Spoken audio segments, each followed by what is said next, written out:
اعوذ باللہ من الشیطان الرجیم بسم اللہ الرحمن الرحیم الحمد للہ رب العالمین الصلاة والسلام علی اشرف الخلق محمد وآلہ الطیبین الطاہرین وعجل فرجہم۔ حلقہ ثانیہ میں آج ہم مسلک حقیقات کے بارے میں یعنی منہج علی مسلک حقیقات کے بارے میں بات کریں گے اور گفتگو کریں گے کہ منہج مسلک حقیقات کیا ہے، حقیقات والا مسلک جو ہے وہ کیا مطلب ہے اس کا اور کیا کہہ رہے ہیں کہ اصول عملیہ حقیقات کی مسلک حقیقات کی بنا پر کیا ہیں، وہ یعنی حقیقات یا مسلک حقیقات کیا ہے، یعنی اصالت اشتغال الذمہ، یعنی کیا کہ اصل یہ ہے کہ انسان اپنے ذمے کو انجام دے، اشتغال الذمہ۔ اور اس اصل کے بارے میں حکم عقل بھی لگاتی ہے، عقل بھی یہی کہتی ہے، یعنی اس اصل کے بارے میں حکم یعنی اس اصل کے بارے میں عقل یہی حکم لگاتی ہے کہ یا یہ کہا جائے کہ یہ جو اصل ہے جس کے بارے میں عقل حکم دیتی ہے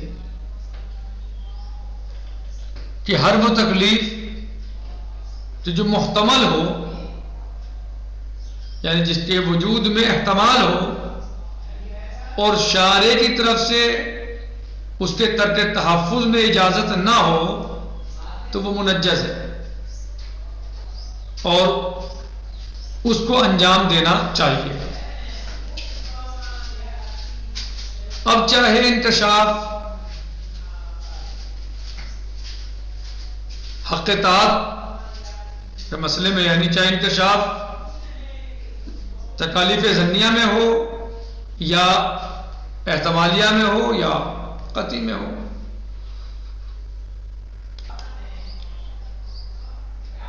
یا مسلک حقیقات کے بارے میں عقل بھی حکم لگاتی ہے۔ کیا حکم لگاتی ہے کہ ہر وہ تکلیف جو محتمل ہو،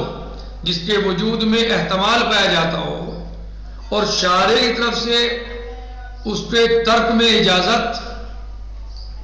نہ ہو تو وہ منجز ہے اور یہ مکلف کے ذمہ ہے کہ اسے انجام دے، چاہے وہ تکلیف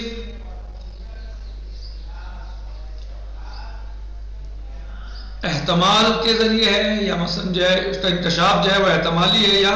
ظنی ہے یا قطعی ہے، وہ تو مسئلہ ہی نہیں ہے۔ قطعی ہے پھر تو کوئی بات ہی نہیں ہے، کیونکہ حقیقات کے مسئلے میں بات گزر چکی ہے کہ مولا کا حقیقات جو ہے وہ شامل ہے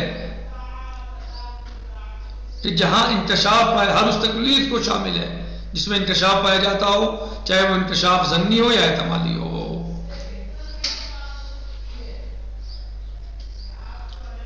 اور فقی کے لیے جو اصل ہے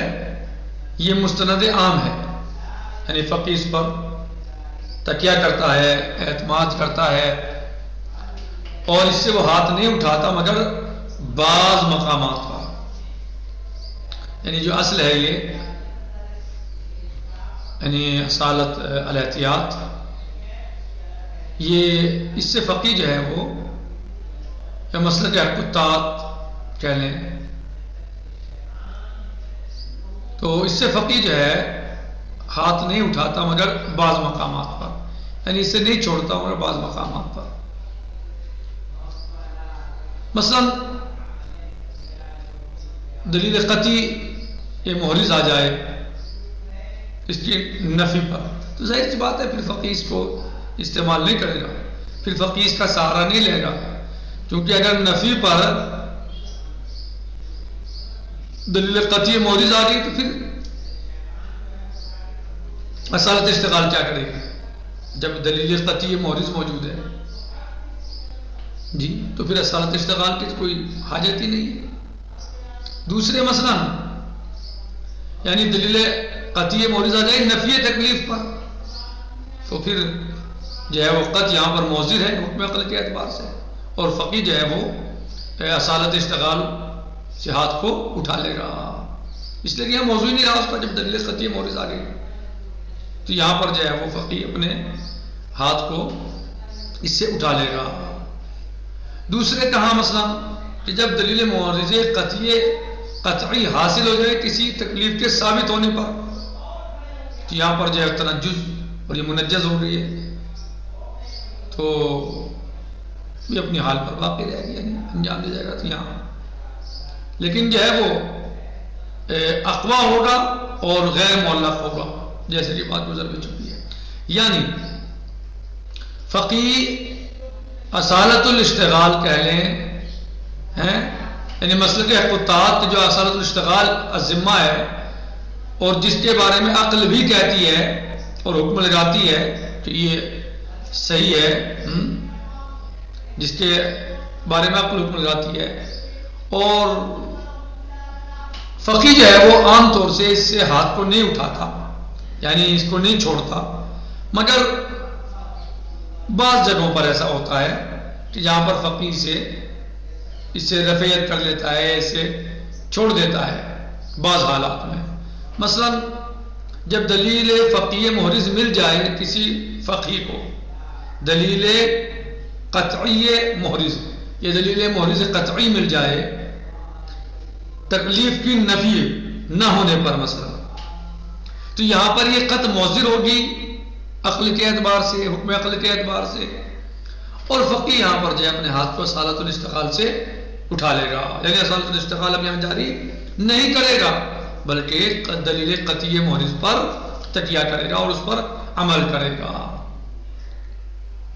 دوسرے یہ کہ فقی کو مثلا دلیل محرز قطعی مل جائے کسی تکلیف کے ثابت ہونے پر تو یہاں پر یہ منجز ہے اور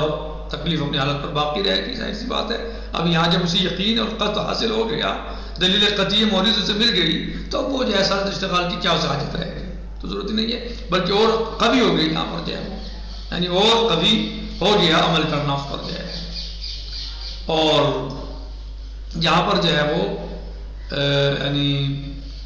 تکلیف کے انجام دینے میں گویا قوت پیدا ہو گئی اور شدت ہو گئی۔ تیسرے یہ کہ اگر فقی بالکل قطع اسے ملے ہی نہ، وہ حاصل ہی نہ کر پائے قطع کو، نہ نفی کے اعتبار سے اور نہ ہی اس بات کے اعتبار سے،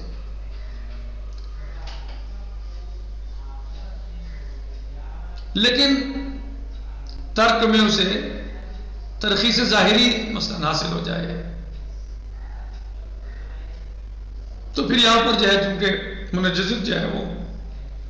منجزت احتمال اور ظن جو ہے وہ معلق ہے جس چیز پر العدم ثبوت اذن من هذا القبیل،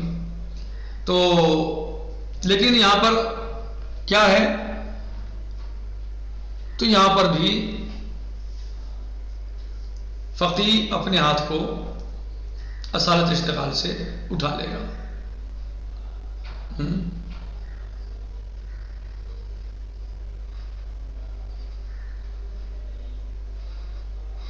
تو چونکہ یہاں پر جو ہے وہ منجزت احتمال اور ظن معلق ہے کس چیز پر، علی عدم ثبوت اذن من هذا القبیل، کہ علی عدم ثبوت اذن من هذا القبیل کما تقدم، فما ثبوت لا منجزیہ، اور جب ثبوت فما ثبوت لا منجزیہ، جب ثبوت ہو ثابت ہو تو پھر منجزت نہیں ہوگی، تو یہاں پر بھی فقی جو ہے وہ اپنے ہاتھ کو اس سے اصالت اشتغال سے اٹھا لے گا۔ وہاں کیا میں ہے، تیسرے والی میں کیا ہے کہ فقی کو نہ ملے، قط حاصل نہ ہو تکلیف میں، لا نفی ولا اثبات، لیکن اسے حاصل ہو جائے قط ترخیص ظاہری، ہاں لیکن حصل له القطع بترخیص ظاہری من الشارع فی ترک التحفظ. چوتھی کیا ہے؟ اذا لم يتوفر له القطع بالتکلیف، اسے قطع نہ مل پائے تکلیف کے بارے میں، نہ ہی نفیاً اور نہ اثباتاً، ولیکن حصل له القطع بان الشارع، لیکن اسے قطع حاصل ہو جائے کہ شارع نے اجازت نہیں دی ہے ترک تحفظ میں، پس یہ منجزیت جو ہے،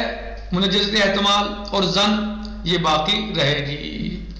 سوائے اس کے کہ یہ تاکید معتد نہیں ہے اور ارشد نہیں ہے، یعنی یہاں پر جو ہے وہ اذن جو ہے محتمل ہے. یعنی 4 مقامات انہوں نے یہاں پر بتائے ہیں کہ جہاں پر جو ہے وہ فقیہ اصالت الاشتغال کو چھوڑ سکتا ہے، اس سے ہاتھ اٹھا سکتا ہے. پہلا کیا ہے کہ اسے کوئی دلیل محرز قطعی مل جائے تکلیف کے چھوڑنے پر، تو پھر وہاں سے اشتغال پہ کوئی مقام ہی نہیں رہ جاتا. دوسرے کیا ہے کہ تکلیف کے انجام دینے پر کوئی دلیل محرز قطعی مل جائے اسے، تو پھر جو ہے وہ وہاں پر کوئی اس کا مقام اور موقع نہیں رہتا. تیسرا یہ ہے کہ دلیل قطعی سے نہ ملے تکلیف کے بارے میں، نہ ہی نفی میں اور نہ اس بات میں، لیکن اسے قطع حاصل ہو جائے ترخیص ظاہری کے بارے میں شارع کی طرف سے ترک کرنے میں. چوتھے کیا ہے؟ چوتھے یہ ہے کہ نہ اسے قطع ملے نفی میں اور نہ اس بات میں، لیکن اسے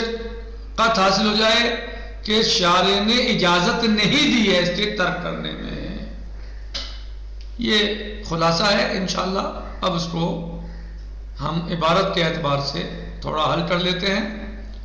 دیکھتے ہیں جتنا بھی ہو سکتا ہو، وقت بہت کم ہے. خیر